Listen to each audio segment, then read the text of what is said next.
said Manumission, yeah? Yes, I just said Manumission. So here's Manumission, freedom from slavery. That's what it means. Manumission is freedom from slavery. And this poster is from the people when I was on Ibiza. Okay. When I was on Ibiza and I left this whole life behind, these are the priests I talk about in this video, Ibiza Rocks Excalibur. I talk about how the Egyptian high priests are running our society. And this is their poster, Manumission, freedom from slavery. It's got the voodoo dolls, it's got the pyramid, it's got the eyeball, it's got all the symbolism. It's all in there, and the vampire and the devil, la-di-da-di-da. And they are the people who, when I left, created Ibiza Rocks. They took my name together with my pink face to promote Ibiza Rocks. My place was called Ibiza Rocks. The place where Isis Sophia was born is called Ibiza Rocks. And Manumission, they took the name together with my pink face during the kind of marriage when I was sent on my quest by the forces in charge. The priests, the Egyptian high priests, were already watching me. And this connection with those high priests, that's like absolute bonkers. So they kind of, so the Egyptian high priests, they ran the show on Ibiza. The Manumission people, like with the clubs that are there. Okay. So it started in the 80s. There were like, well, one club called Pasha, which is obvious, like the male dominant kind of thing. Then another club called Chaos with a K, Chaos Magic by the Crowley people. Okay. Then another club called Amnesia with the big pyramid and the all-seeing eye in it. And opposite the road, another club called Ku, which is the essence of the magic. Yes. The Egyptian word for the essence of magic. And this is what I had to crack. And they knew that.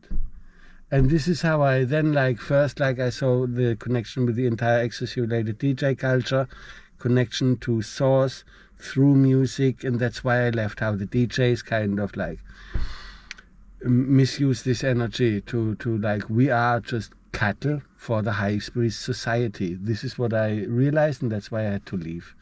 Now I come here and fast forward 21 flipping years, mate. And then all of a sudden, from like, I have arrived at the center of the control of the magical powers of this high priest society, for which we are, humanity is, according to what I said in Ibiza Rocks Excalibur, the cattle for the high priest society, because they sent us to war. And it's a kind of magic. And then last year, with Beltane revelations, like when I saw how the Thelema people came in, how they do like a ceremony before Beltane, which they call the Feast of Cattle. and then they've got the maypole, which is their totem, which they parade through the roads, and later they've got another festive, like another celebration. It's a trilogy of ceremonies, like the Book of Law, in 3 days. And there they dress up a red penis as a maypole. So this is them kind of capturing the magic, those apparently Egyptian high priests. And I didn't know that. I just like, wow, the Crowley, and oh, how much power they've got. And that's with, like, when I saw that they baptized the demon Sorath on Easter Sunday, and then on Easter Monday, St. John's was the entrance covered in blood, and the Pope had died. And because of that magic, then it's coincidences, but it's part of the magic. Part of that magic, the St. John's needs to close from the 1st of May, and then the town crier gets inaugurated, who has purely coincidental. And I am so sorry, and I do apologize for all the trouble that I put those people through, those revelations, because we're all just playing our part in this divinely orchestrated play. Exactly. And so do the priests of Amun that run this town, that run this flipping planet. But I didn't know about those priests of Amun. But remember how then I was like guided to, I met this woman in the tower who told me that she had picked up clay from St. Edmund's Well, and I'm like, whoa, can you tell me where it is? Because I don't know where it is. And then she tells me like, oh yeah, it's there and there, this is how you find it. And then I went there with the orders that I was given to chisel out the eyeball from there, because it's on the Mary line where it goes in a building which I thought was created by Aleister Crowley and Diane Fortune. But like that was a theory where I'm like, if somebody at a certain point then tells me, no, it was built by them and then, there and there, okay. But it is still a ceremonial chamber on top of a spring. It's not a well, it's a spring. And the moment this ceremonial chamber of the patriarchy went on there, this is when they occupied this magic. And then I had to get the connection with like, oh, is it really a Crowley temple? And they went like, well, there's only one way to find out. Chisel out the eyeball and see who gives a fuck. The same way, like they were reading out the Book of Law, where they say like, oh, let's read out the Book of Law. I pick out the eyes of Jesus, he's hanging on the cross, and see who gives a fuck. Turns out that I gave a fuck. And and then to uncover all of that, and to have you being a part of this magic, Elijah, St. John, we went through that, and we did our ceremonies and remove all wickedness, and we did our ceremonies at the maypole because we recognized it for what it is. And then I had to go like fast forward all this stuff that's been happening since then. And then on my birthday, I had to go to Egypt. And because you remember like the sign of 7K that I received? And then I found out that the portal of Isis of Atlantis, which was next to the Tor during the times of Atlantis, once it moved to Egypt, it was moved to the Gizeh Plateau. That's the first portal of the temple to Isis, and that was their first. And then King Khufu, he discovered that, and he built the first pyramid there, which is the priests of Amun occupying the magic of the divine feminine. And then I was told to go there, and then I looked up for the address of that. I looked up a temple of Isis, and it's hard to find, but it's a tiny little square in front of the Queen's pyramids, and the address of this tiny little square is G7000. Now, you know that 7K also stands for 7,000. Yes. So G7K. And so when I went on this vision quest, when I ate the raw egg of Isis, they had given me the address already. I was dancing around with a dog on my shoulder that looked like one of those small pharaoh dogs. Around the pyramids, there's loads of them. And I'm like, they haven't only given me the address, they've also given me one of those dogs. Unbelievable. And then I did ceremony there, placed this sign in stone on the floor. I spent 3 hours there. I put the icons of Isis of fire in the pyramid of the Father, in the pyramid of the Son, in all 3 pyramids of the Queens. And then I did the 3-hour ceremony at the temple ruins of Isis, where only 1 out of 4 pillars is still standing. So I placed 1 under each of the broken pillars of the temple of Isis. Good. Anchoring the energies there, reclaiming it, releasing it from the magic of the priests of Amun, basically, essentially. And then I went to, because I brought my drum with me, and I went to Tel El Amarna. Tel El Amarna? Yeah. Okay. And because that's where Akhenaten was, and I've got this connection with Akhenaten. I found that's at the very beginning when I came here, a medium friend, she told me like, oh, Akhenaten, that name, it's you, just, you will get the confirmation. And I'm like, never heard that name before. but then saw a big picture painting at Heaven on Earth Music. I asked him, oh, what's that? And he said, oh, that's Akhenaten. And I'm like, whoa. Then I looked him up, and I found a book in German, Echnaton, and it only had the nose and the lip of Akhenaten on the front cover. And out of that lip, there was a chunk broken out. And I looked at that broken out chunk, and I'm like, what the flip? When I don't have a beard, I had an accident, and I've got a chunk, like, it matches my scar with even the squiggles in between. And back in the days, I was like, oh, it matches my scars. And I made a video where those two things overlap, and I showed it to Thor Webster, the mystic of Glastonbury, because I thought, like, oh, you've got so much kind of spiritual knowledge, much more than I, because I know nothing and you channel things. And then a few days later, he came back to me and he said, like, this thing with Akhenaten, you know, I mean, I connected with my past life as a priest in Egypt, and that's all bullshit. Like, your Akhenaten thing is bullshit, forget about it. And I'm like, okay. And didn't think anymore about it. But then, well, he tried.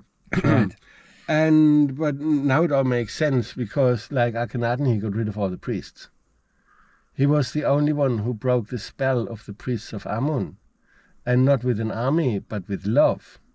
He didn't need an army, he just did his ceremonies there, worshipping the Aten, the sun, the foundation of monotheism.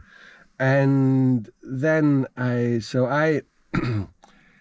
arrived in Tel El Amarna, in the royal tombs, kind of at the entrance, and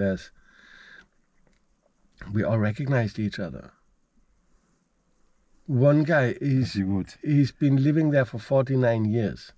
He wrote 3 books about Akhenaten and Nefertiti. Nobody knows more.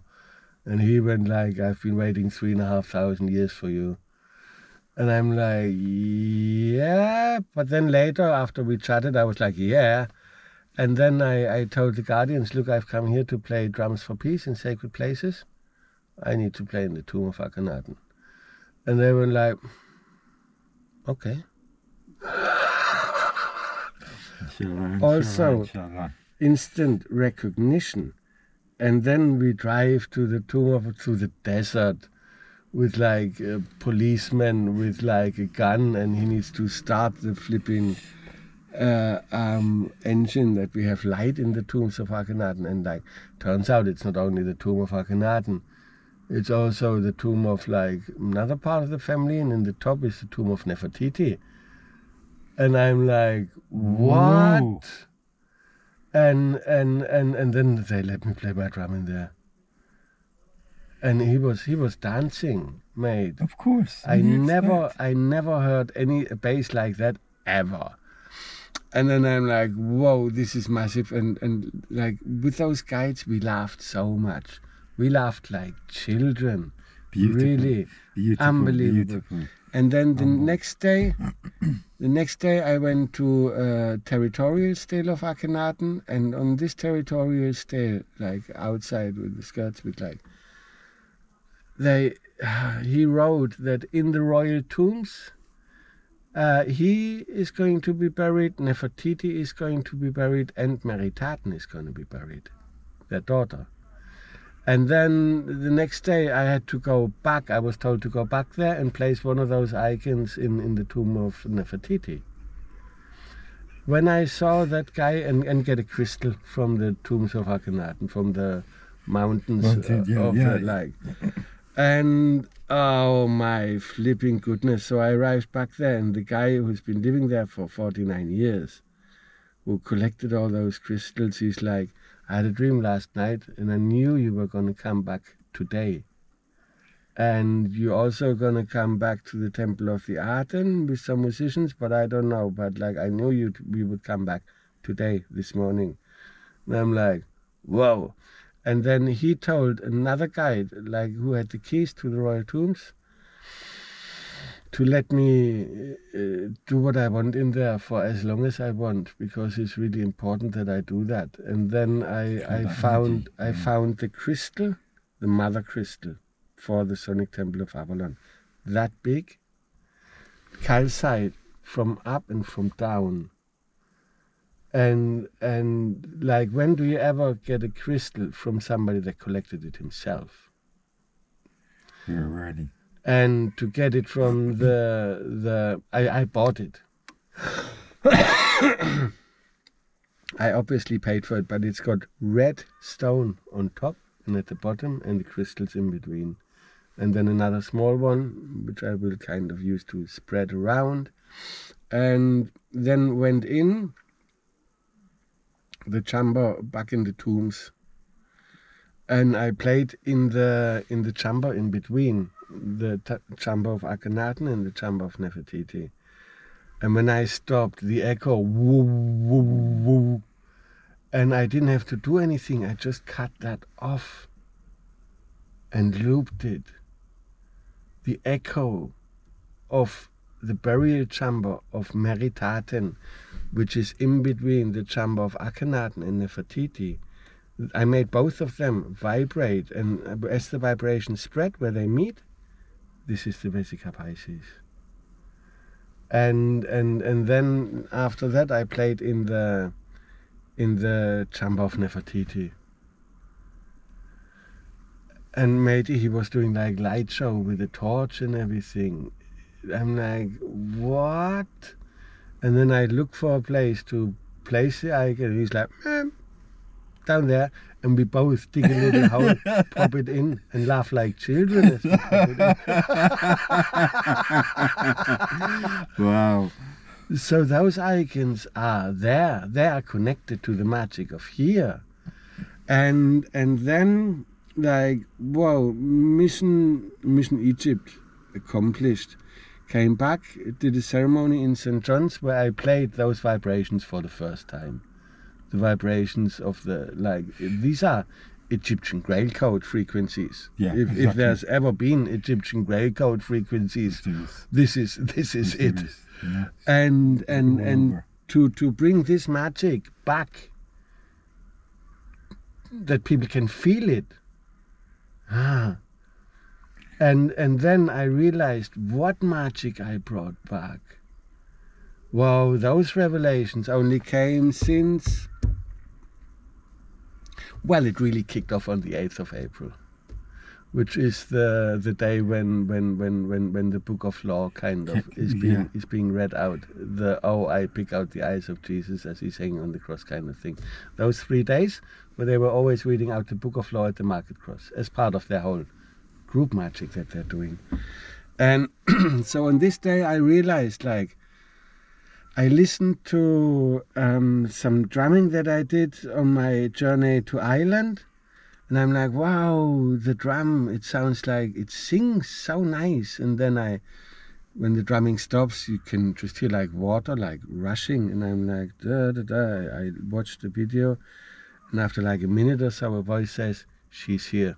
She says thank you. And I remembered, fuck, that was Scotia's grave. I played my drum at Scotia's grave, and the guy who took us there was a guy that's been living there for 30 years. He's the guy that chiseled an obelisk as a marker with Scotia's name on it, Scotia and the Egyptian name, on an obelisk like 2 meter something tall. And he took us there, 25 minutes. You need to cross 3 bridges, paths like very narrow paths. And on the way back we got lost. We couldn't find a bridge. We had to walk through the river up to our knees. And it took us an hour and a half to get back to when we finally jumped over the hedge and the road was there, 10 meters away from the car. He said if anyone has ever had an initiation by Queen Scotia, You just did. that was the initiation. That was that, and that was our initiation into Ireland. That was the first ceremony that we did when we went on this kind of pilgrimage to bring the magic that the crown stole from the island back to Ireland. And then, whoa! So I realized all that, and then I'm like, hang on, what's the Egyptian name of Scotia? And I found out that it's Meritaten. And I'm like, what? So this is her grave where she was buried. And I've got the echoes of the chamber where she was supposed to be buried. And crystals from the mountain where she spent her childhood. And I am being guided to bring that back, to physically reconnect the magic of Egypt that broke the spell of the priests of Amun back to Ireland. And this, like, having this magic is part of the magic of Ireland, is part of the magic of Scotland with the unicorn. Queen Scotia is supposed to have founded Ireland and Scotland. Okay. And she brought the Stone of Destiny to Ireland, and then her descendants brought it to Scotland. Ah. And this Stone of Destiny is made from red desert sand, from where she came. And the crystal, the Stone of Destiny, on top of which the king and the queens are crowned under the throne. And then I'm like, wow, how peculiar that Isis of Fire, the wisdom of God, made me crown her Queen of all Hearts during the coronation, calling in all the angels.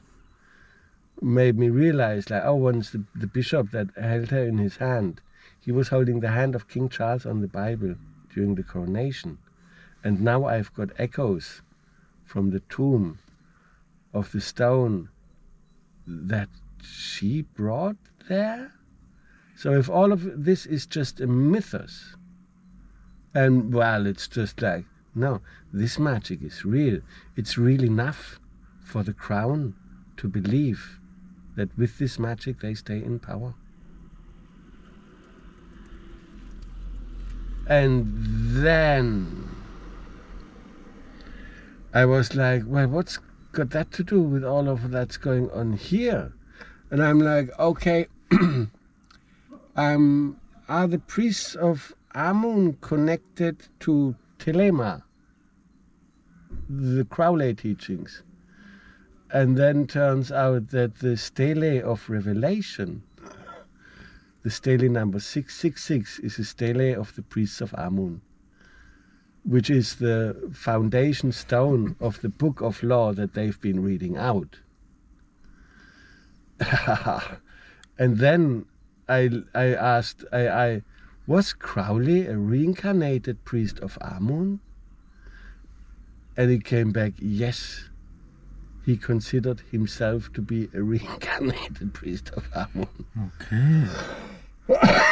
And then all of a sudden, duns, duns, duns, duns. Because it's about the priests of Amun, and he just brought this into this reality. For this magic that controls the world. The magic of the pyramids, the curse of the pharaohs.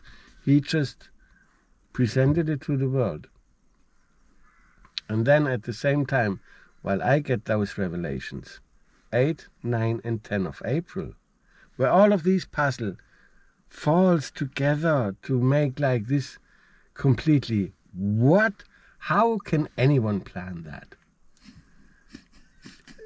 Divine inspiration. It is. It's already written, like I keep saying, it's already written. We're just fulfilling that prophecy, right? Playing our part. Exactly. Yes. And this prophecy of the revelation has been fulfilled. The spell has been broken. This was the first year. Like, and that's what I found out. Yes, like just now in front of the Methodist Church where I went to apologize, and I apologized to one. To Geoff Stray. On behalf of humanity, I apologize to Geoff Stray. Thank you, Geoff, for listening to that. And that's when I found out that this is the first year that they didn't read out the Book of Law at the Market Cross anymore. And then last night, I'm in the tower, I anchor all of that, and I go down to the fire and I meet Katie. Now, I met Katie at a ceremony up on the Holy Thorn on the day when the cutting of the Holy Thorn is happening. And Katie, she told me in the tower, she was the one that told me, oh, it's there, St. Edmund's Well. Like, without her, I would not have found St. Edmund's Well. Okay. I sit by the fire and I tell her that I've just come back from Egypt and with Meritaten and Scotia and stuff. And she says like, oh, David Hatfield mentions my name in his book, Glastonbury Grail of the World. I've come from the same bloodline that helped Meritaten to Spain and to Ireland and Scotland, the tribe with the red hands. And I'm like, you are flipping joking. She's like, oh, no, yeah, that's my bloodline. I carry these energies. And I'm like, and without you, I would not have found the temple of the Amun priests. And she's like, yep. And then all the other stuff like fell into place. She goes like, oh yeah, and the Stone of Destiny, you know, it was in the tabernacle. And I'm like, what? And she's like, yeah, it's been in the tabernacle, and Jacob, he had his head on that. And I'm like, so the Stone of Destiny was in the tabernacle, and I was told to put the tabernacle up on the Tor with a pillar of fire and all of that stuff. You're telling me that all of that is connected to Akhenaten? And she's like, yep. And I'm like, wow. And then she tells me that now this year, for the very first time, the maypole won't go back in the White Spring anymore because it has been proven that they practice black magic in there. I know. And now, so basically it's cause and effect. And this is how the great beast 666 revealed itself. Steiner, he said that the forces with the reappearance of Christ in the etheric, like what the Sonic Temple of Avalon represents in St. John the Baptist Church and all the magic that comes with that. With the reappearance of Christ in the etheric, the great beast will reveal himself with the forces of Ahriman and the forces of Zorath. Ahriman are the forces of evil that kind of, well, the money, the lies, the deception and all of that, and Zorath represents the energies of Lucifer. So he's the sun demon. And then so Steiner, he said that these forces will present themselves openly, and if that gets acknowledged during the time of Revelation, because we lived out Revelation in the last year, this is what's been playing out. Those forces revealed themselves, they have been acknowledged, and that's all that was about, you know? And from this moment we're then gonna move on into, well, peace on earth, basically. Because the spell has been broken, it has been recognized, it has been acknowledged, and the sun demon Zorath, he flipped, and he now works for our side. It's thanks to him that a lot of this has not happened. He's the driving force that the Book of Law hasn't been read out at the Market Cross this year, because he was the one who read it out last year. And Steiner, he said that with this whole revelation that Zorath, like if it gets recognized, then the demon Zorath will essentially work for our side. He called it the tamed beast. And to then have that kind of presented in all of that. Oh. And then Paul Weston, one of the main players, apparently in all of this, he went to town with me on the 8th of March, on the 8th of April, on Facebook, a post. In this post, he calls me a false prophet at least 15 times. But one time, he forgets it, and he calls me our prophet.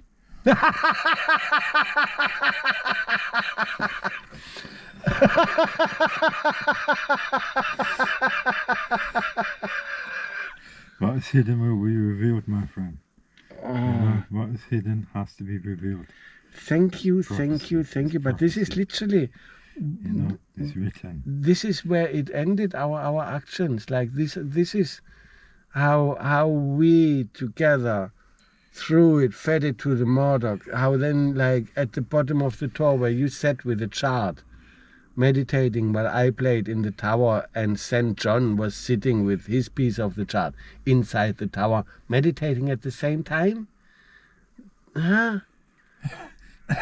And Elijah and St. John are the same person. And that's what we're doing here. We're preparing everything for the coming of Christ consciousness on a global scale. Of course. The light of Christ, Yes. the light of Aten, the golden light of Atlantis. It's all the same connection to source. And the priests are going to lose all their powers because it's going to be the end of all religions. Highly alrighty! Highly mighty. Highly Rastafari. Highly mighty, yes. Bonkers, no? Well, it's bonkers to some, but, you know. It's bonkers to some. But this prophecy is written. We're here to fulfill. At all costs. So, Yeah. yeah. And it only cost us our lives. Well, Or at least mine. life Well, is eternal. So, you know, we know that, oh, they can beat the flesh, but they can't kill the spirit. And yeah, and that's what they tried with Akhenaten, like Nefertiti, because the priests, they knew that the return of this force will end their magic, not with war, just with beauty and love, because this is how it ended before. Exactly. He Love conquers built everything. He built Akhetaten, his city, in the ancient heart chakra of Egypt. He built it there, and with all the crystals in all the mountains around, this energy got transmitted into the whole of Egypt. People could feel that, and through that connection, they came and they realized they don't need the priests. Now this story has been like turned around, obviously, because they are the priests that run this planet. Look at the pyramid on the dollar bill. Trump, priest of Amun. Netanyahu, priest of Amun. Glastonbury, Crowley, priests of Amun. Glastonbury Festival, pyramid stage, priests of Amun. To worship me, drink wine and take strange drugs. And this is the key to so much. And Glastonbury is the holy grail of all their chapters, which they call oasis, and that they call their chapters oasis. Glastonbury is the oasis, Calicus Sanctus, or Calicus Sanctus oasis, the oasis of the Holy Grail. Oases are also the chapters of the priests of Amun. So with breaking this, we broke the spell. Yeah, that spell, yes. We broke the spell of the Holy Grail of the priests of Amun in the heart chakra of the world. This is where it was. This is what's being cracked. This is what's being revealed. This is like a grailquest in a way where I could go like Dan Brown, Da Vinci Code, eat your fucking heart out. Because this happened for real.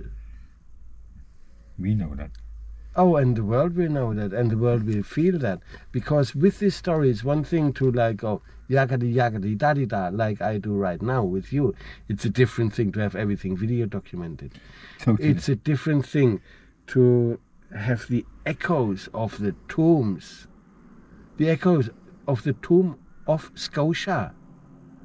The foundress of Ireland and Scotland, in which magic the crown believes enough to sit on top of it every time they're getting enthroned. And then to think, for me to realize, wow, what's this made? Oh, it's made of red sandstone.